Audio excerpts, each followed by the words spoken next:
ওই কি রে, গরম গো গরম। ইস, সে গরম। গরমের এত স্বাদ কেন? সেই স্বাদ, সেই মজা, সেই টেস্টি। আর পারলাম না, গরমে ঘর বাড়ি সংসার সব ছেড়ে দিয়ে রাস্তায় চলে আসলাম। বনে বনে ঘুরে বেড়াচ্ছি। তারপরেও যদি গরম আমার পিছু ছাড়ে, নিজেকে ভাগ্যবান মনে করব। কিন্তু আমার একটা প্রশ্ন, প্রশ্ন হচ্ছে, গরমের কি বাবার বাড়ি নাই? যদি কেউ একটু গরমকে তার বাবার বাড়ি রেখে আসতে পারতেন, যত ভাড়া লাগে আমি দিয়ে দিতাম। প্রমিস।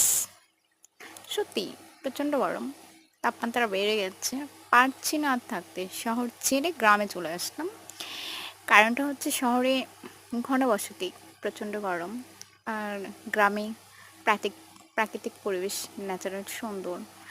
দেখা যাচ্ছে যে আবহাওয়া ভালো, একটু গাছপালা নড়ে, বাতাস হয়, সজীবতা, স্নিগ্ধতা, মুগ্ধতা, সতেজতা, সব মিলিয়ে হিমেল হাওয়া বয়ে যাবে মনে, প্রাণে, অন্তরে।